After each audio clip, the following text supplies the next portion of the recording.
Alright guys, welcome back to F1 News. Quick video on the state of Ferrari. Charles Leclerc's power unit, it seems, is completely written off after the incident at the Azerbaijan Grand Prix. Rumour has it that potentially Ferrari will go down the route of what Mercedes did last year, taking up to 6 new ICEs for the rest of the season. Going to cause them an awful lot of penalties, but still going to be trying to maximise what they can get out of each of these engines. Very much intrigued to your thoughts in the comment section below. Hit the like button if you enjoy. Subscribe if you're new as always, I'd greatly appreciate it. Plenty to dive into. Charles Leclerc, understandably, incredibly frustrated the situation. Who can blame him? The engine blows up again. 2 victories now. Of course, this victory maybe didn't necessarily go a begging, but the one in Spain most certainly did. So still some analysis to be done on the car, whether the turbo can possibly be used for Canada, but rumours coming out that effectively the Leclerc power unit is gone, unfortunately cannot be recovered. For Sainz, it looked like something involving change, hydraulics, gearbox, also some issues. But yeah, time is of course very short towards Montreal. Almost certainly they will have to go towards the 3rd power unit already for Charles Leclerc. His ICE, internal combustion engine, damaged beyond repair, cannot be recovered. His retirement, Sainz's, involved the gearbox and hydraulics. Honestly, incredible scenes for Ferrari, another disaster class from them. And as Bonotto says, reliability, of course, is a concern. Don't want to blame our engineers, though, because they've done a great job actually producing what the power unit does. It's the most powerful engine on the grid, but of course, the reliability is, well, it seems like they're paying the price for that one. Effectively saying that, like, look, over the winter period, we prioritize very heavily in terms of actually making, well, the engine the best it could possibly be. And we heard rumors, actually, that there was more to be unlocked from this engine, kind of what Ferrari were doing back in Bahrain and Saudi Arabia, for example, that they had more to give from this engine, but their kind of second power unit was going to have maybe, well, supposedly reliability upgrades that were going to enable it to run at effectively higher engine modes than their first power unit was doing. So with the 3rd one coming through, they now have the choice as to whether they kind of go back to the initial kind of power output they were producing at the start of the season and say, okay, like, we'll just try and be more reliable, or they say, okay, let's just max it out. Let's send it to the limit. Let's take these engine penalties, just try and get as many races as we possibly can, as much mileage as we can out of these, you know, very effectively like overclocked engines and overclocked ICEs, to the point where we might, well, experience some issues like they had here, but at the same time, they should actually be able to win some races theoretically if the engine survives. So that's kind of the key question for them. But yeah, apparently they're looking to do exactly that. So because the technology for the kind of upgrades here were frozen at the end of February, they pretty much looked at power and performance ahead of reliability, which now is obviously costing them an awful lot. Now, apparently the engine has 4 kilowatts more than Honda, that being of course the Red Bull powertrains. In the Red Bull side, 8 kilowatts more than Mercedes, 12 kilowatts more than Renault, right? And Toto Wolff was kind of talking about how good that engine is, and it seems to be a good engine when it doesn't explode, right? So reliability, obviously the key concern for Haas and Alfa Romeo as well. And the rumour has it that they may look to emulate Mercedes' strategy last season by taking up to 5 or 6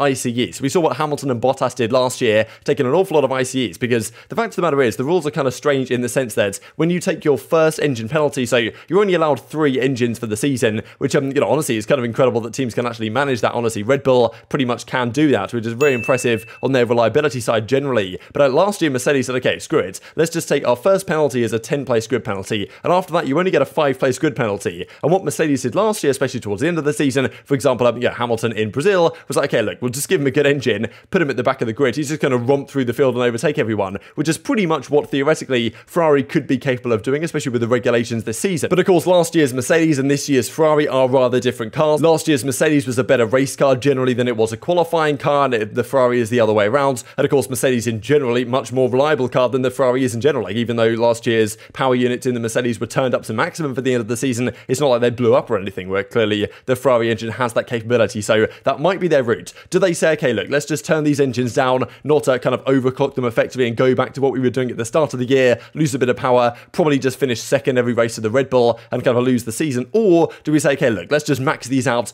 do what we can, go down this route, because they're already going to have to take some engine penalties here. They're already on their 3rd one at Montreal. Like, they're going to have to take 1 or 2 engine penalties anyway. Why not just say, look, let's just go, you know, balls to the wall, send these power units in at maximum capacity, take the engine penalties as we need them, and hopefully we can just get through the field and they don't blow up again, just on the limit of blowing up effectively. So that might be their plan. That's probably their only realistic option, because they're already behind Red Bull. If they stick with what they kind of did at the start of the season, they're probably just going to lose races on a head-to-head battle. They might as well go for it. And as I say, the penalties are kind of strange, whereas as you take more and more penalties, they actually become effectively less severe. So it actually doesn't affect you too much when you take your 6th or your 7th power unit, if that's kind of what you want to do. Now, Ferrari have apparently already applied to the FIA for reliability repair without much success, seemingly. So that's obviously frustrating for them. For us, it's not primarily about bringing in a new PU. It's about, you know, making sure we know what we're doing in terms of operating parameters, running times of the parts, these kind of questions. So they are wondering how, how heavily should they run these engine modes, but probably they're going to go down the route of just, maximising it effectively and try and hope that these engines hold on for the rest of the season, right? He does say kind of what Red Bull said at the start of the season, Christian Horner, that it's better to have an unreliable but competitive car than the other way around. Red Bull fix their issues. Can Ferrari do the same? If they can, the championship is still on. But it is slipping away fast in terms of constructors and drivers championships. Red Bull now an 80-point advantage in the constructors already. That's a big gap to overturn if Red Bull don't run into any further reliability problems for the rest of the season. And Mercedes then knocking at the door as well of Ferrari here, only 30-odd points behind, 40-odd points at the present time. Just wanted to mention this real quick as we close out the video. Apparently, this has kind of been moving for a little while now, but again, we might be returning to South Africa for 2023. The Kyalami Grand Prix might be happening, well, at least they're in talks right now to get it to work for next season's calendar. But very much intrigued your thoughts in the comment section below. Hit the like button if you enjoyed, subscribe if you're new as always, take care of yourselves, and I'll see you next time.